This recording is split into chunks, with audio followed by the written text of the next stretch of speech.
Hello everyone. In this lecture, let's go ahead and see how to apply the morphological opening operation.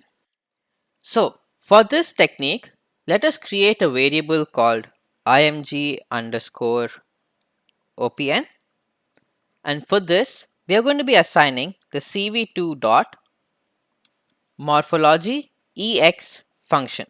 Like all the previous techniques or operations we just saw in this lecture, this will also be taking in three arguments. The first argument is going to be our image source, so it will be img. The second operation is going to be the technique which we are going to be applying. So in our case, we will be applying the morph underscore open technique over here. This is then followed by the kernel. So this kernel will be the one which we created at the starting of the lecture. So let's run it and make sure there is no error. Now let's go ahead and create the code for displaying the original as well as the opened image. So as you guys can see, I have created the code. So let's execute it and see our output. So the output you see is that the image is a bit clearer compared to the original image.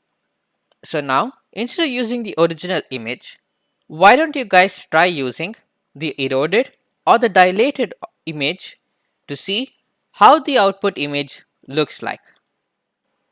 So now that out of 4 we have seen the 3 operations, the last operation we are going to see is the exact opposite of the previous one. This operation is called the morphological closing operation. So now let us have a look at how to create the code for this. So let's create a variable called img underscore clo, and inside this let's apply the same function we used for the previous function, which is cv2.morphology ex. Like the previous operation, this will be taking in 3 arguments. The first being our source image, the second being the method we are going to be using, which in our case is going to be morph underscore close, and finally it is going to take in the kernel. So let's run this and see if there's any error. So now that there has been no error, let us go ahead and create the code for displaying our original image as well as the morphological closed image. So now let us run this and see our output. So as you guys can see, there is a difference between the original image as well as the closed image.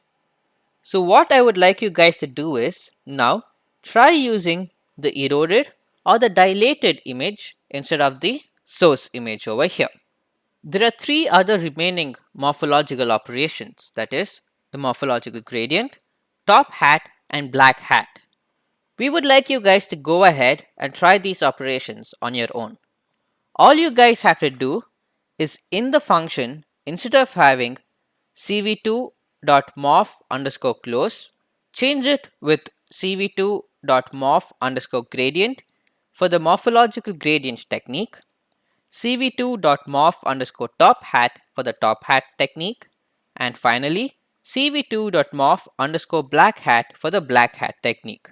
At the same time, try using the eroded, dilated and the original images in these 3 techniques in order to see the difference in the output.